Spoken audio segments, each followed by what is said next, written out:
department is there for justice, and I feel like they failed at that miserably. Guilty to assault, the rape charge was dropped. I'm appreciative for the settlement, but it's not what I asked for. What I asked for was justice. I would never want to be a police officer ever again. 911, what is your emergency?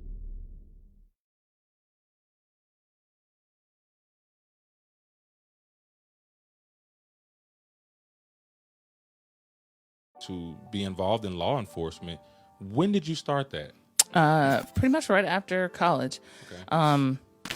I had done a lot of serving jobs for a while, and knew that I wanted to start a career, but just wasn't really sure exactly what to do. Wasn't sure if I wanted to stay in Nashville, if I wanted to go somewhere else. Gotcha. Knew I didn't want to go back to Oklahoma. Yeah. But so my mom was like, hey, I saw something that said that Metro was hiring. Okay. So I went, filled out an application for both the sheriff's office to work inside of the jail, and also filled out an application for the police department at the same time. And so I got the call first for the sheriff's office, and I worked inside of the correctional work center for 4 months, and then got the call from the police department and started with the police department in January of 2005. How did it feel knowing that you've been speaking this into existence for years? How did it feel to finally, at that time, to, you know what I'm saying, be read in like that? Like, what were the emotions? What was going on in your brain? At the time, I remember my mom called because the number we had down on the application was at the house. Right. And I remember my mom called and she said, guess what? Yeah. And I said, what is it, Mom? And she said, you just got a call. It's like, a call about what? Yeah. And she said, honey, you made it. You're going to be a police officer. And I remember feeling so proud because my entire life, for me, it wasn't so much about wanting to be a police officer as much as it was wanting to be a servicewoman. So my mom had worked for the Air Force for many, many years before she retired. My dad served 37 years in the Army. So I come from a family of service people. Right. So I knew that whatever path I took, I wanted to be able to serve people. And I thought that was great. You know, for the police, I wanted to protect and serve. I wanted to make a difference. I wanted to really be a voice for those that didn't know how to advocate for themselves. Always had a heart for victims, always. And so that really is what drew me to it the most, that I would be able to help victims who had been victimized and couldn't help themselves. Right. Okay, so let's say it's like the 2005? It was 2005. Okay, and that was in Nashville. So, like, what was like because both of my fathers in military and law enforcement also. Like, what in that Nashville area? Like, where did they put you as soon as you got out? Like, as soon as you. So I had really great training officers. Yeah. My first placement on my own was South Nashville, and I worked second shift. That is the busiest detail in all of Nashville. To be on South B detail, like it is rocking, like so much to the point where you're lucky if you get to go pee. You're lucky if you get to eat. You're lucky if you get to breathe in between calls. Like it is rocking the entire time. That's crazy. Because I know people like, you know what I'm saying? I got some homeboys and stuff that are from the South Side area or whatever.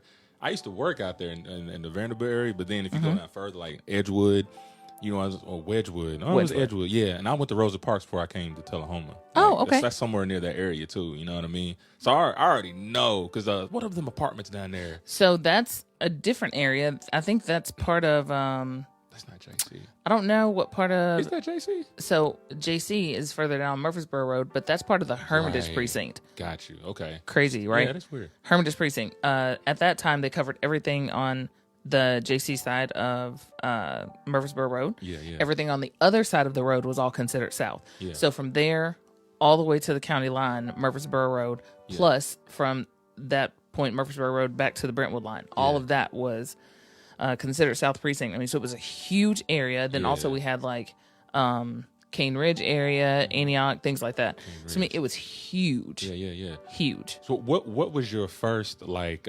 moment that made you stick your chest out a little bit when you had that moment when you're finally coming off the line? You're like, man, you know, there's some action maybe. You know, what can you give me like a little brief story of like a time that you felt like a hero? You know what I'm saying?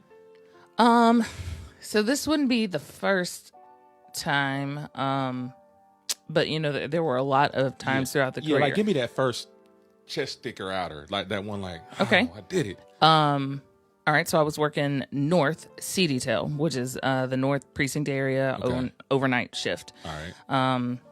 And there were always a lot of prostitutes in the area of Trinity Lane. There was one in particular that I was just like, why is she doing this? Yeah, yeah. She's beautiful. Yeah. And you know me, I always want to talk. Right, right.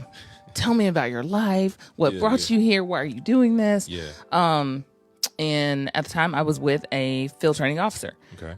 One of the best FTOs that I had. Cool. And he was like, Blake, don't get caught up in what these girls are saying. They'll get you. Yeah. And I was like, no. She said that she's really afraid. She wants to go home. She doesn't have money to get home, and she wants to go home. I'm going to get her a bus ticket home. Right.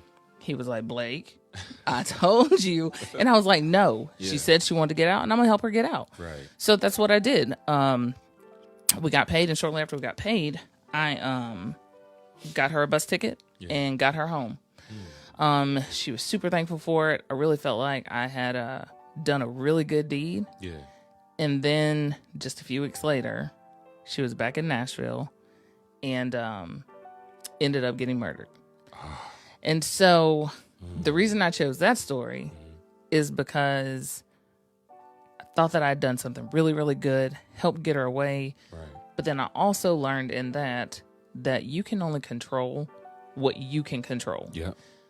I wish so much that she would have taken that ticket and gone and started a new life wherever else. Right. But I also know that in order for her to come back, she had to be fighting something within her Right. that brought her back. Right. So as a police officer, at the time I didn't have kids. So I had to learn in that moment that I have to separate work from home at some point. Because, you know, like that's a lot of emotion to have to bring home. And then Your first instincts. yes. Yeah. And so that was one of the first incidents that changed me as a person being a police officer. Yeah. So I guess I was going to say, that's interesting that you said that, because I know briefly, like when I was in the school system teaching, the first thing that Dr. Sharan told me, he said, got to leave your instincts at the door. Some things that you want to do to the little kids that, you know what I'm saying? No, you want to like, you got to leave them at the door. We got, you know, we train you to do some restraining things and all that stuff like that. I'm like, okay. See, I was going to ask you, like, yeah, what was the, you know, how was, it was like a conflict in a sense, like, because you were speaking like your fellow officer was like, okay, Monica, like, all right, there's only, you know, so much we can do, you know what I mean? Like, how hard is that, being a police officer, how hard is that balancing the smiles and cries in your first instinct? You know what I'm saying? Like, So for that first one, it was hard. Yeah. It was hard. And I think he was trying to tell me that to protect me. yeah, But of course, you know, I'm young and ambitious and I'm going to go help the world. Right. So he couldn't have stopped me from doing that. So for me, I took that really hard because, you know, it was the first time. I also know that there are a lot of officers that do struggle with separating things and keeping them at home. And it wasn't until much later in my career that I actually came up with a strategy for me that helped me literally peel the day off. So I would not ride to work in my uniform. okay, I would always carry my uniform with me. When I got to work, I would put on my uniform. gotcha. Not to say it was like a costume, but Right. when I got to work, that was work. Yeah, And before I got in my car to go home, I would take my uniform off yeah, and roll on home. yeah, And so for me, it was like a physical reminder of put it on when you get there, yeah, take it off as you're going. Yeah. Now, there were some situations, you know, that you just couldn't help but to carry over. yeah, But for the most part, especially after I had kids, you know, I wanted to try to make sure that I left my workday as my workday. yeah. And it worked for a long time. Yeah, and isn't one of the things like for the police, like I think the main thing is get home, right? Yes. So that falls into, I know what you're saying. Like sometimes you can wear work with you maybe off duty sometimes, you just feel like, oh shoot, you feel like Batman sometimes. It's like, oh, I gotta keep driving. I don't. Yes.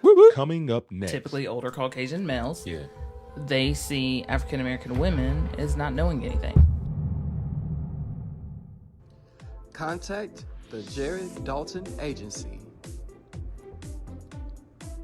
for all of your social media management needs. We do promo videos, graphics, and content creation on Facebook, Twitter, and Instagram.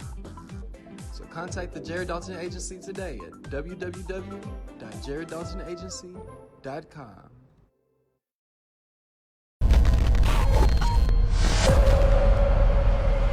Voices. Black people, often police officers, are seen as sellouts. And to Caucasians, especially older Caucasians, typically older Caucasian males, they see African American women as not knowing anything. So I would often run into issues with particularly black men who would want to buck the system because simply because I was a woman and I was a sellout and they saw me as the enemy just because I was a black woman doing my job. And then with white older citizens in the public, particularly when I was working in West Nashville. Okay. They would always ask for me to ask for either a white supervisor, and they were not shy about saying, we want a white supervisor. Interesting. Or aren't there any men coming? Are there any men on their way? And then when those men would get there, they would tell them the exact same thing that I had said. And somehow they had more credibility than I did. So those types of situations were hard, but then also another situation I think that really kind of ripped my core out. It was around the holidays. It was I feel like it was the day after Christmas. I had to work several years ago in Hermitage, and a man tried to jump off of the dam and commit suicide. The Percy Priest? Tried to jump off the dam. Commit suicide, but ended up falling on the rocks. And did not quite make it down. So he was severely dismembered. And I remember climbing the rocks to go and talk to him. And that was one of the hardest conversations ever had because I'm trying to keep myself together. I had never seen anything like that. And I mean, like, literally bones, like, popping out everywhere. And that one stuck with me for a long, long time. So that's a lot of, I can only imagine, like, daydream, night dreams, like maybe flashes that come every now and then with certain situations like that. Like, the PTSD must be crazy. And, you know, even through all the things that I went through, for the most part, I was able to separate a lot of those things until I started getting personal attacks from police officers. Got you. And when that started happening, PTSD kicked in. There was a lot of anxiety. There's a lot of sadness. Because, you know, I thought I was on the team with the good guys. I wanted to believe we were the good guys. And not until I went through all my personal hardship with the police department did I really figure out every cop is not a good cop. An I-Team investigation revealed after the assault, Blake secretly recorded Pirtle, referring to himself as the Hulk. I don't know, but that doesn't give you the right to put your hands on me. If he wanted to be a police officer again, he could be. The last I knew, he was working at Tennessee State University around vulnerable college students. Y'all hear that? Yes, and I did reach out to the president of TSU, also to the president's office. No one seemed to have a lot of concern about the fact that he had access to college students, women, particularly. The aggressive behavior was my biggest concern. You know, as again, he tried to kill me and then subsequently raped me. Ended up losing his job as a police officer, rightfully so. But was then able to get a job on a college campus.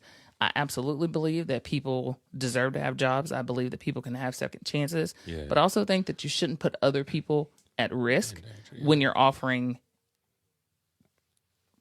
criminals So their jobs. Yeah. let me ask you this: like, now I'm a dummy when it comes to like charges and stuff, because sometimes I have a hard time depicting like, well, what is the difference between aggravated assault and then like the rape?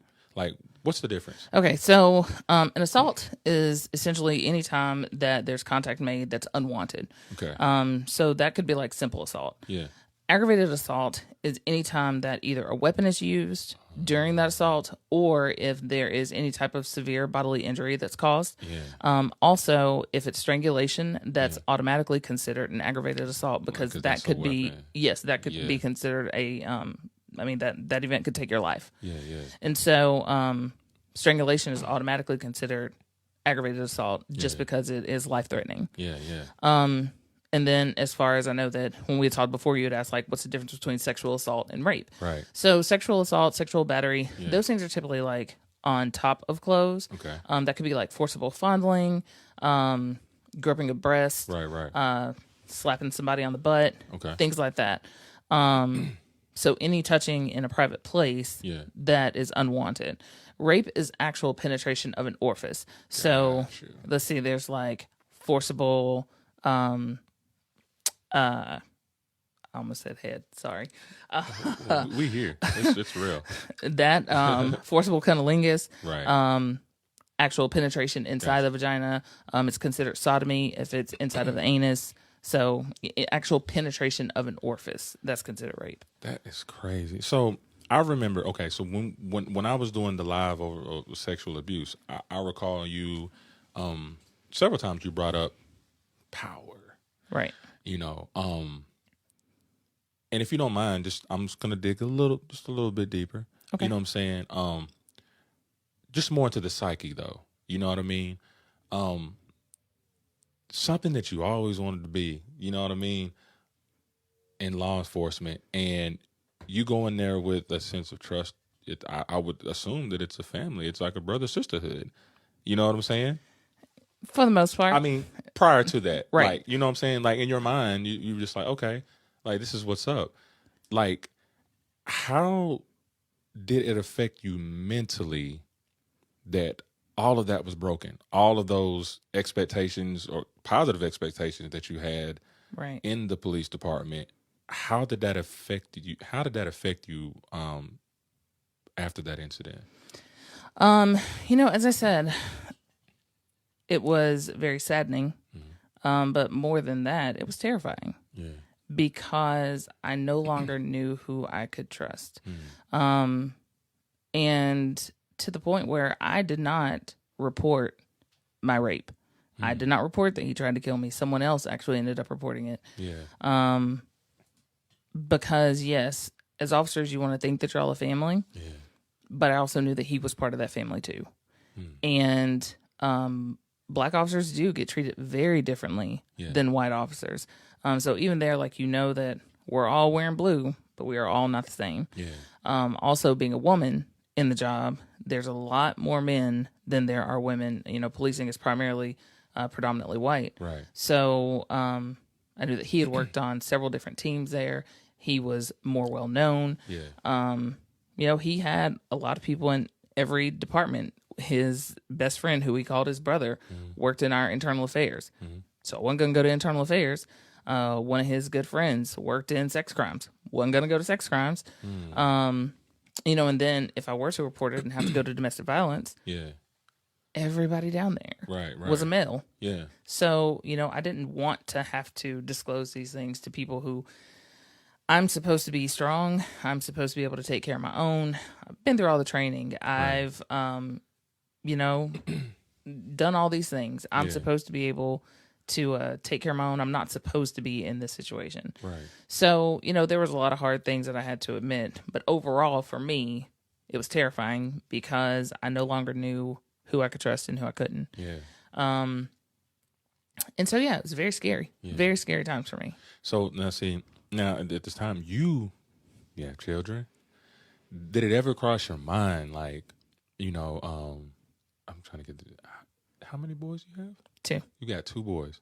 Okay. So here's the question right here. Just after that had happened, and once you get your thoughts together and stuff like that, I mean, I know your children were one of the, primary people that were in your mind. Like, did you ever worry about how, of course you did. Like, were they affected by it? Were you ever afraid, or are you afraid even more, being that happened to you by a grown ass black man, right? Do you ever worry about the safety and well-being of your children, when it comes to that? Absolutely. So let me just back up and say that when I was attacked in my home. And my children were present in my home. Ooh. Thank God they were in their room asleep. And just so happened, like, my kids are very close. They've got their own rooms. But on this particular night, they had all decided that they wanted to camp out in a room together. Okay. And so, so often people talk about, if a man were to put his hands on me, I would do this. Yeah. If a man ever tried to rape me, I would do this. Yeah. We all think we know what we're going to do. Yeah. Until something happens. Yeah. And then everything you thought you knew went out the door. Mm. Of course, I'm a woman trained to use guns. I love guns. Right. Had plenty of guns in the house. Yeah. But I was terrified to try to get to him. Huh. When he first strangled me, he had me pinned down against the couch, and there was an end table next to my head. His gun was actually on that table. Mm.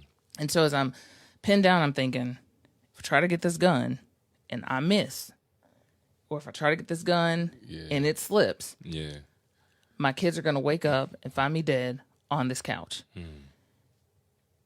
If he wanted to, in that moment, I can't think of anything at all that stopped him from grabbing that gun and ending my life right then.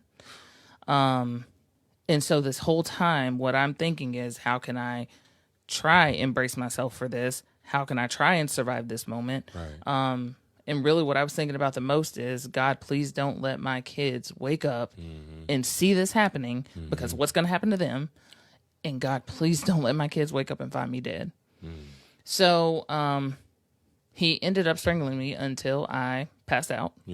When I came back to, I did not see him, but I was immediately coughing. Felt so sick to my stomach, had to go throw up, jumped up off the couch, saw that his gun wasn't there, and thought, oh shit. Yeah. Where's he at? Where are my babies? And so, but I had to go throw up. So I ran to my kitchen from my living room. And as I ran to my kitchen, I saw him sitting in the floor outside of the kids' room.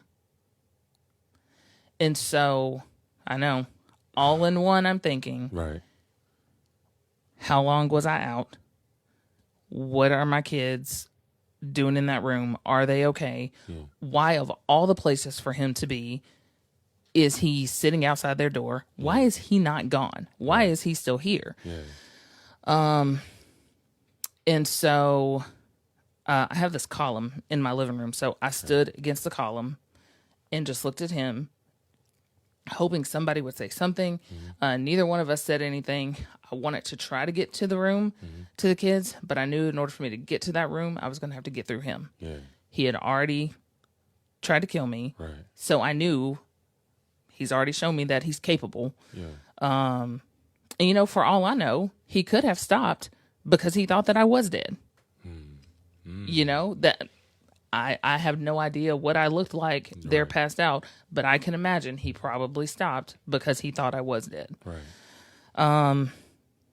And so all that's going through my mind is just, are my babies okay? I got to get in that room. Are my babies okay?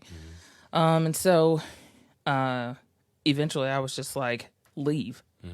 I want you gone. I want you to leave. And he did not leave. He got up from where he was and he came and stood like directly in my face. And I'm 5'10". He's probably 6'2" or so. Yeah. Not like towering over me, but taller than me by far. Right. And he just like stood there in my face, and it was the most intimidating thing ever. Like I shrunk so small, so small. And again, he had already tried to kill me. Yeah. All about power. Right. Standing in my face like that, posturing in my face. Right. All about power. Do you know, like, he came out of my face and went and sat on my couch After that? after that. Okay. Got out of my face, went sat on the couch, and I thought, what is happening right now? Also left out one part. While he was sitting on the floor, before I went to go stand at the column, I noticed that my phone had been knocked over and was on the floor, kind of under the couch. Yeah. And I had went and grabbed it real quick and sent a text message to my best friend and said, he just choked me, tried to kill me. I need help. Yeah. I couldn't call the police because if I tried to call the police, he was going to hear everything that I had to say. Right. My police radio was back in my room. Okay. Couldn't get to that. Yeah. Couldn't get to my guns, which were all in my room. And since then, I have learned strategically place these weapons throughout the house. Yeah. But, you know, so yes, the question was I concerned about my kids? Absolutely. Coming up next. He takes off his clothes. I'm still fully dressed. And then he looks at me and he says, take that shit off. If you haven't heard about Anchor, it's the easiest way to make a podcast. Check it out. It's free. What? And we like free. No way. And they also have tools that allow you to record and edit your podcast right from your phone or computer. Okay. Anchor will do all the work for you. No. So it can be heard on Spotify, Apple Podcasts, and other media outlets. What? You can make money from your podcast with no minimum listenership. It's everything you need to make a podcast. Download the free Anchor app or go to anchor.fm to get started. Voices. Right. He eventually got up off of the couch, had me go to the room. And it was when we were in the room that, you know, like nothing said. I'm fully dressed. He takes off his clothes. I'm still fully dressed. And then he looks at me and he says, take that shit off. And I'm looking like, he can't be serious. Yeah. And he like drops his voice and makes a command again. I said, take that shit off. So, you know, then I'm thinking, well, I can't scream. My kids are right there. Yeah. I can't run because if I try to run out of the house, I'm leaving my kids here. Can't do that. Right. And so I took off my clothes and cried. Crying was all that I could do. Yeah. And you know, so many times I hear people say, just out of ignorance, but you didn't say no. You're right. I was going to ask that. Yeah. I didn't say no. Right. But the reason I didn't say no right. is because he had already tried to kill me. Right. He had already exhibited power. Right. He had a gun. I didn't know where it was. Right. And I felt like I was trapped in that moment. Yeah. If I screamed and it woke my kids up, then what? And you see, so many people. Now, that's what I'm saying. Like, I wasn't going to ask the question like you should have said no. I was going to say that's what they were going to say. Oh yeah. Because and it's funny because you hear a lot of people say in general, you don't know what I've been through unless you've been through it. Like everybody says that. Right. But then they seem to forget when that happens to that person, and then they'll be the first one to be like, "Why didn't you do this? Why didn't you do that?" Mm-hmm. And that's why I wanted to tap into the psyche of it because it was like. In the heat of the moment of something, and then when you have kids involved, they're first. You know what I'm saying? So, like you just said, like I didn't want to, leave my kids. This dude was already sitting in front of the door. I don't know what was happening while I was out cold. You know what I'm saying? Right. The first thing I want to make sure is that I'm near my kids, and then also like I can just only imagine everything else that was going on through your mind. Like I don't know how fast it could have been going, but I'm sitting here thinking like, okay, all the years you don't put into this. Into the law enforcement here, you know what I'm saying? I'm pretty sure you had all these goals and stuff and that you wanted to, and then all of a sudden this shit happens right here. You know what I'm saying? It's like, if I was you, I would have had the same mentality. I mean, it was, the hardest thing in it for me was, how did it get here? Yeah. And what am I going to do now? Yeah. If I survive this night? Yeah.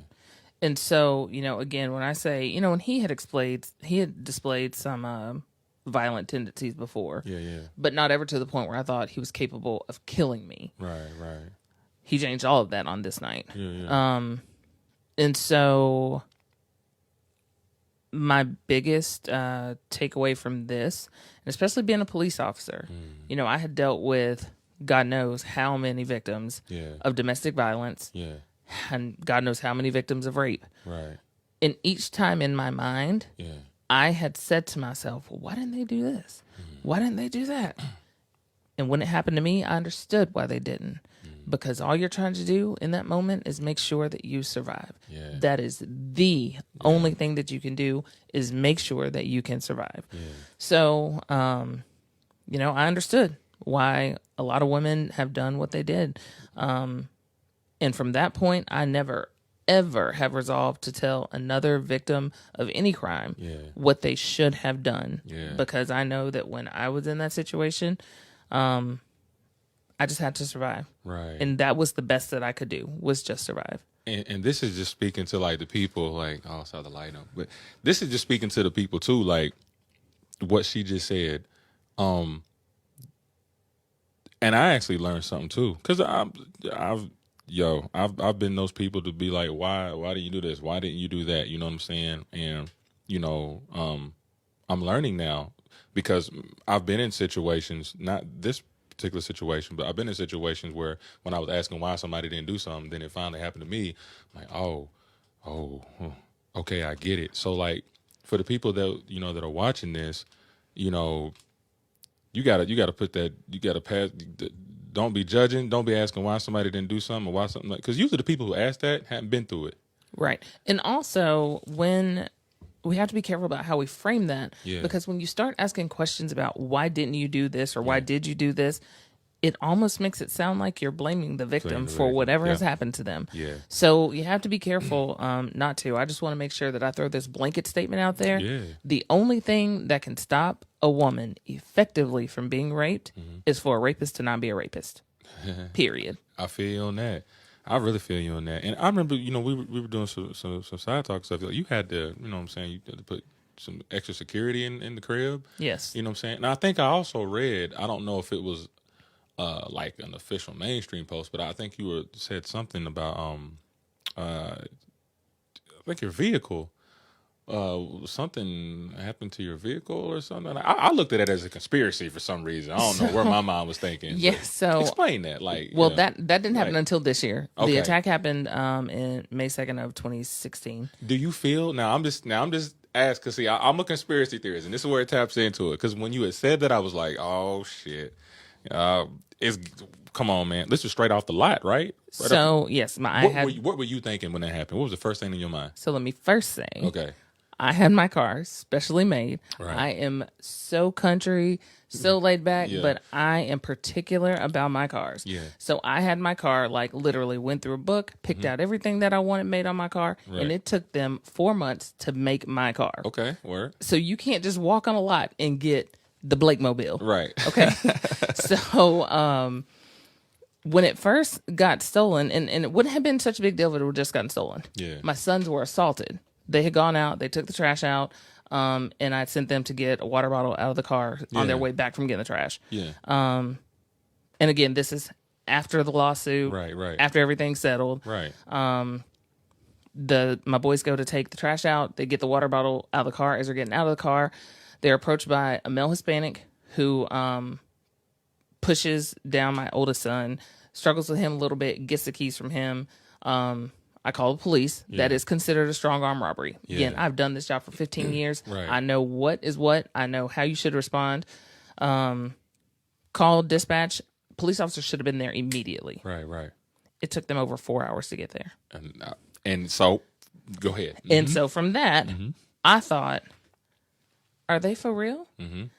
They're just not coming because it's me that called. Mm-hmm. So I kept calling back to the police station. They had a supervisor call me, and I was like, no, my sons were robbed. They saw the building he went into. Right. I'm not going over there because I need to stay here and make sure that my sons are okay. Right. Y'all want me to go strap up and go handle this? Like, I'm trying to do the right thing here. Yeah. Come see about us. Right.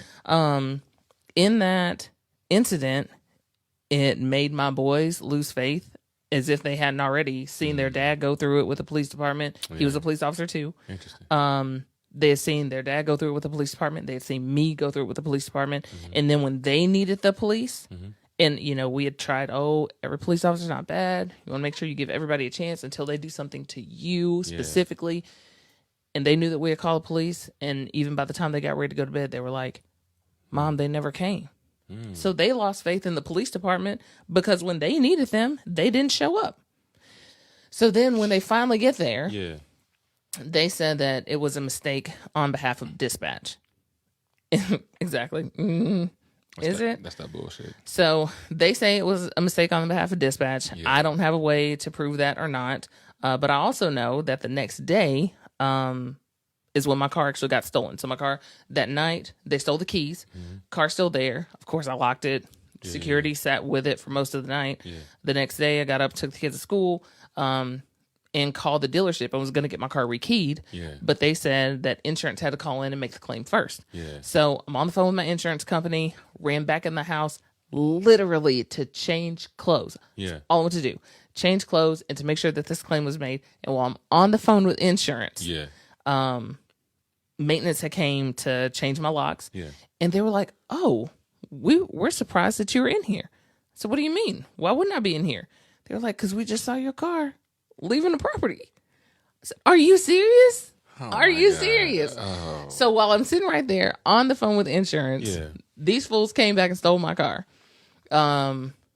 So I had a picture of my car, posted it on Facebook, and was like, yo, if you see this beauty rolling through the streets, because you know that's my baby, my Blake mobile. If you see my baby out there rolling on the streets, call the police. Now you did get it back, didn't you? One of my homies came and picked me up. He was a former police officer too. One of my homies came and picked me up. He was like, where you going? No, where are we going? We about to find them. Right. We did this job for years. We know where to find cars. Right. So I said, yo, let's go to Glencliff. Yeah.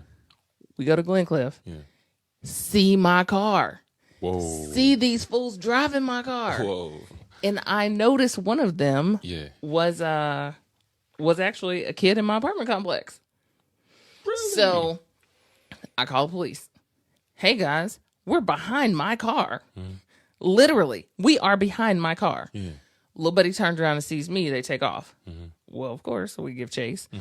And then I thought, it's just a car. We know how to drive. These kids probably don't know how to drive. Worst case scenario, let's say best case scenario, they're going to damage my car. Worst case, somebody's going to get killed. And it's a car. So I was on the phone with police for a while, trying to tell them where we were. Nobody seemed to be all that urgent about coming to find where we were. So we ended up letting them get away. And then I think the car was gone for about 2.5 weeks. And then they found it later. That is crazy, man. And I'm just like I said, I couldn't help but, seeing that. I was just trying to put all the pieces together. Because I told you off the record, like, it wasn't even off the record, but on the side, I was just like, man, I used to really get in deep with, what's going on around here. And I was just scared myself. So, like, when I heard that, I was like, man, this ain't right. And this is where it leads into this, man, kind of the tail end of this, man, what I really want to now, there was this, it was a program, and I think, I don't even mind looking to my notes because I got to make sure I say it right. You know what I'm saying? Okay, so it was the Community Oversight Board. Like, can you explain what that was about? Like, were you a part of that? Yes. So I wasn't a part of the Community Oversight Board, but I was a huge advocate for it. Okay. Can I backtrack just a little bit? Do what you need. So, again, I did not report my rape. Right. It was reported elsewhere, but then I was made to participate with the investigation. Right. After that, I started noticing all these little things happening within the police department. Okay. All directed towards me. Right. I was like, these men are not being treated the same way that I am. These Caucasian officers are not being treated the same as I am. I had made formal complaints about the way that I was being treated. Those complaints were not taken seriously. Actually, the complaint that I had made to HR, they interviewed, that was mostly about sexism and racism. There were several other witnesses that came forward and said, hey, I'm a woman at this precinct and I'm being treated terrible like this too, but we see that these men are not. Right. So there were other women who were part of that investigation who confirmed everything that had been said. Right. Yet HR said, "Oh, we see no evidence of wrongdoing." It's like a TV show. So I'm telling you, it's bonkers. Part of how he ended up getting the deal was that they had started making all these little frivolous complaints against me. Yeah. And, you know, none of them were true. A lot of them were way exaggerated. They had added in a lot of fabrications, had even like accused me of working a football game and telling me that I was unauthorized to work a football game. I was out of town. Right. How could I be working this football game? They were like, no. Called and told me that they had a complaint that I had parked in a fire lane. I was like, that's not possible. Yeah. I was in Memphis. Yeah. How? So somebody's So they were being terrible. They were being terrible people. And so I had made formal complaints. Yeah. After I made these formal complaints, I noticed that nothing was being done. And so I felt like nobody was being held accountable. Particularly, I had come, let me circle back here. So as part of these complaints, you know, so they're coming up with all these frivolous complaints saying that I've done this, I've done that, I've done this. Yeah. When I gone through all these years of policing with no major discipline, none at all. But all of a sudden, now that I've turned in this other officer and I'm starting to talk about how I'm being treated unfairly, now they have all these complaints that I've allegedly done. Right. So, the trial was supposed to start on a Monday in January. I feel like it was January 8th. Okay. They called me in on a Friday and said, you know, we need you to come down here to the courthouse. Yeah. Didn't tell me what was going on. Just said, hey, we need you to come down here. Okay. So I get down there. And they said, Monica, we're going to offer him a plea. I said, whoa, what do you mean? They've already gotten witnesses who are flying in from out of town. Yeah. We've already got the vouchers for the trial. Witnesses for me. Oh, okay. For me. Okay. But let me also add the commander who I had complained on, Right. who he had never worked for, Yeah. somehow was going to be a witness for him. How is that possible? How did he make that happen? And so, the DA's office was like, you know, Monica, we got some information from a high-ranking officer. Yeah. No, a high-ranking Metro employee is what they said. Okay. We got information from a high-ranking Metro employee that they were willing to say on the stand that you were unreliable and that you have been disciplined for not being honest. I said, whoa. Yeah. I have never, ever been under investigation for being untruthful. Never. Right. What do you mean I'm unreliable? Like, I do my job very well. Had received several different accolades. Like, what do you mean I'm unreliable? Right. But they couldn't produce what the paperwork was. And I was like, guys, if you tell me what this is, I'm sure I can explain it something. Right. But this paperwork does not exist. Yeah. And they're like, well, all we can tell you is that this is what we were told. And because of this, we don't want it to turn, their exact words, we don't want it to turn into a shit show between you and Metro on the stand. Yeah. And so we're going to offer him a plea. It sounds like to me that when I think of those, and is a conjunction. When I think of the two words protect and serve, right?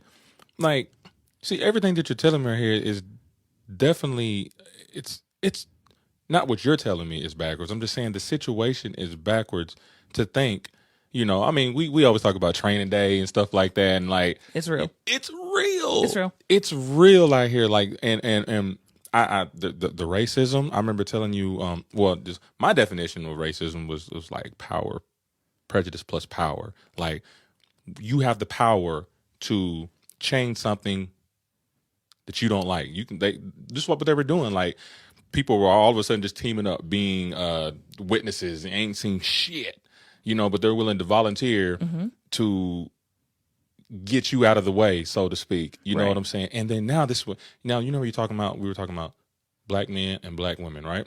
I'm going to tie this in here. Even though you got the black man and black woman, we're both black. But then for the black woman, it seems like there is more shit that y'all got to go through. We're so unprotected. They're helping out the black man. Like, white people are coming together, helping out this black man to defeat this black woman who was a victim of this situation. And so Yes. I thought either it's that or by that time I had found my voice. Because before I was so ashamed, I was so terrified, I was just so devastated at everything that happened that I had not found my voice. As I said, I couldn't even have enough voice in me to report it. I cowered. Right. I remember when they showed me the video of me in that first interview that I had when I had to go and report. Right. The two male investigators walked in and they were like, "Thank you for being here." And I dropped my head, tears rolled down my face, and I was like, "I don't have a choice. Don't thank me." So, yeah, I mean, we are unprotected everywhere. Yeah. And then also, as a black woman who loves black men, Yes. it was hard for me to have to put him out there like that. Yeah. Because he was someone that I loved upon a time. And part of me felt like I was betraying him, but I also knew that he had tried to kill me. So I had to choose between my want to protect black men, because as black women, that's what a lot of us are trained to do. But I also knew that I had to stand up for myself as well.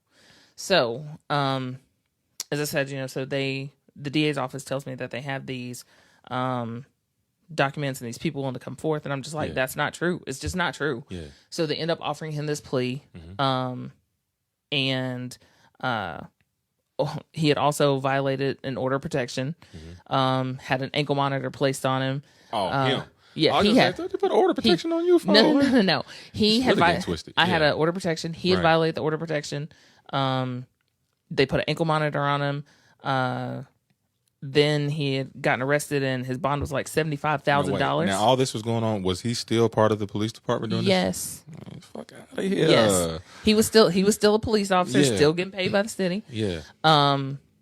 His bond was $75,000. Another black female judge, who was not with domestic violence, none of that, ended up dropping his bond $70,000, just because he knew her. So they backdoored and got his bond lowered $70,000. So all these things are going on. I see him getting all these favors. And then they, offered him this plea. So I'm devastated because I'm just like, how did this happen? Again, I don't know what forces are all at work that have allowed this to happen, where I'm not getting my day in court, where I felt like he was essentially being set free without consequence. I've now got to live with what he's done to me. How am I supposed to proceed? And then the DA's office wasn't giving me any information about what had happened. So I did an interview with Channel 4, Jeremy Finley. And when I tell you, shout out Jeremy if you're watching this, Jeremy Finley is the one who first gave me that whole projectile voice, as in, this is not right. I'm not taking it. Who is willing to run this? And Jeremy Finley took it. So Jeremy, forever grateful for you. Thank you so much. Hey, shout out to Jeremy. Real talk on that one, man. Real talk, seriously, because I think this is something that everyone should know, and I'm pretty sure the majority of the Nashville area, Tennessee, have heard about this particular case. But like I always just wanted to. I always wanted to get into, the psyche of that, just how it affected you, how black women are treated in the police department. And I just want to say, I think, and I know, but you are so strong. You are so strong for speaking out, speaking up. I can't even I'm trying to keep it together myself, because I know you, and just for you to speak out against that, and just being glad that that you're alive, your kids are safe, and everything that's happened to you, man. I thank God for you, and I know you got plenty more, great things to accomplish. I personally feel like, even before we kind of wrap this up, I didn't think the settlement was enough. Oh, it wasn't. No, but I kind of understand it in a way, because it seemed like it would have cost more. It would have to- cost yeah, the city much more. right. The big catalyst for me, Yeah. sorry, I feel like I've been building this one up, No. was, I told you I'd made so many different complaints Right. that no one had thought enough to listen to. Right. Including against this commander who said that she had this information. And so I was accidentally sent an email with the documentation Yeah. saying that I had been charged with all these things and that I had conceded to the charges on a date where not only was I not at work, Yeah. but I was out of the country.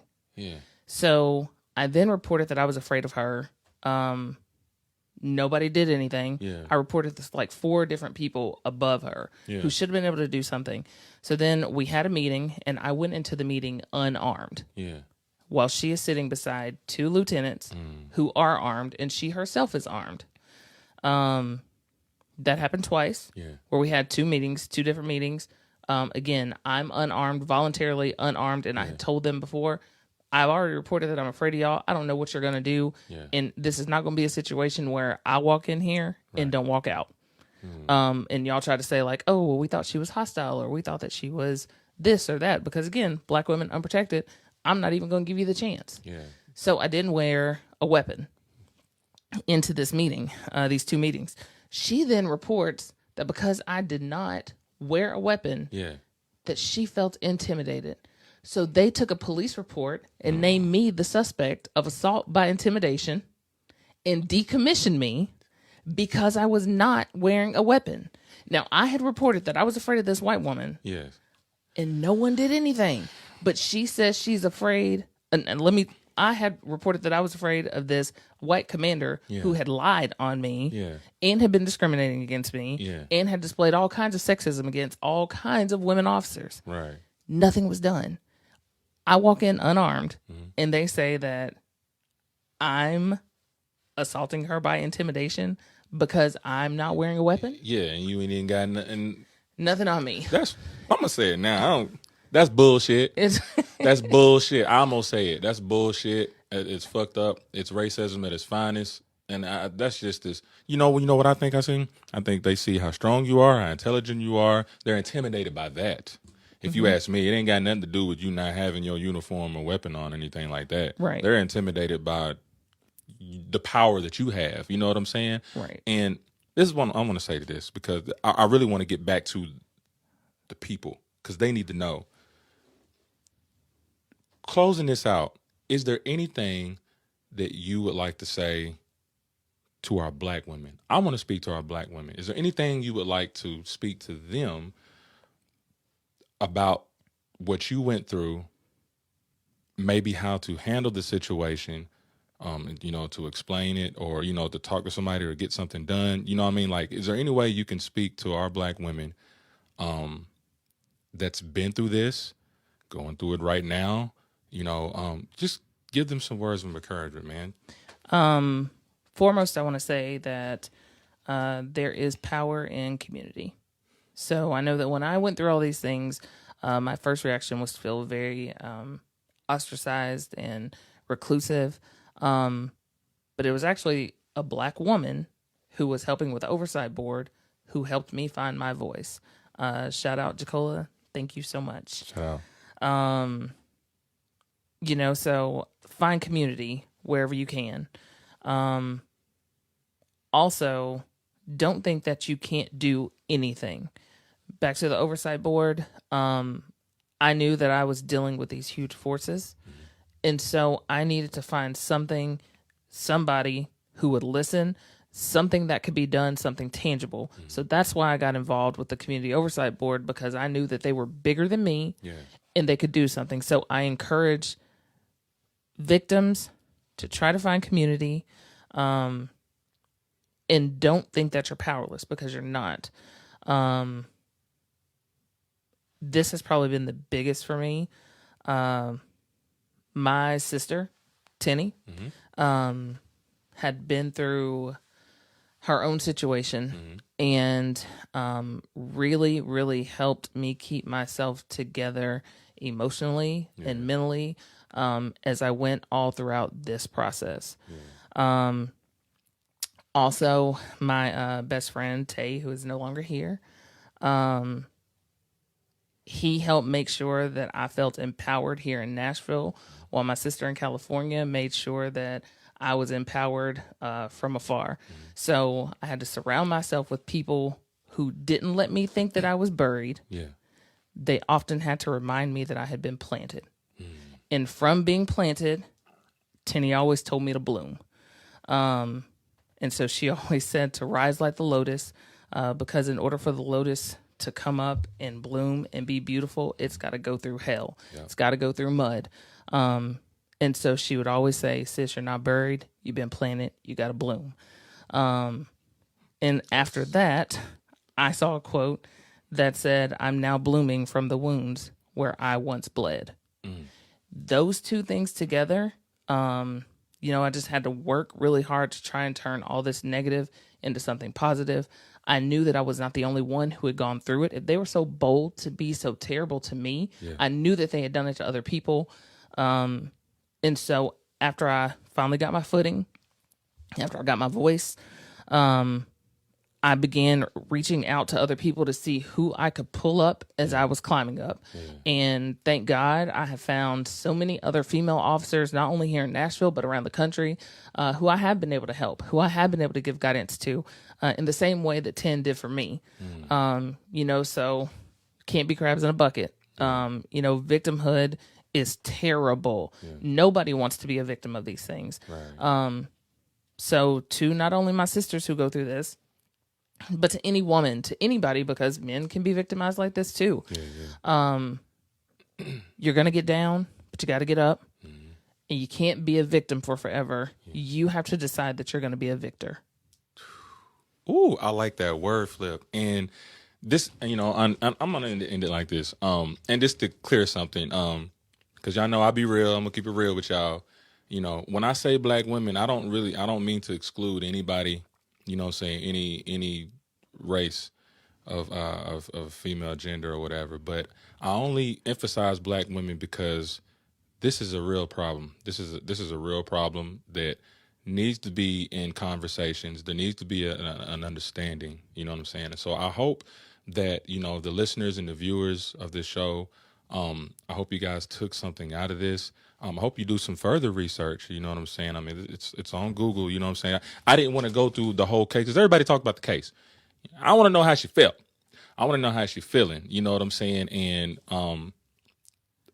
I'm just glad that you overcame everything. And I know nothing's perfect. It's always going to be there. But just the way you're upholding yourself, you know what I'm saying? It's very inspirational. We love you. You know what I'm saying? And I know you're going to be, man... You're going to be a big FBI agent still. No, I don't know what you're trying to do. No. You probably don't want to deal with it no more. You know what? Fuck that shit, man.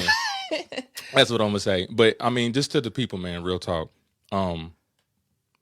This is a queen right here, real talk. I hope y'all got something from this. I hope it encourages you guys to love yourself, know where to find help, know who your real friends are, people you can lean on and speak to. Like you said, there is a community out there. And I know we'll have some information, actually, she gave us, for people that have been sexually abused or raped or anything like that. We still have that information, and we're going to put that up for anybody that needs that. And here at Royce's Rant, we love y'all. You know what I'm saying? And this has been the first episode of Royce's Rant Season 2. I'm Royce Massengill. This is Miss Monica Blake, soon to be Dr. Blake. And we're up out of here, y'all. Peace out. Royce's Rant.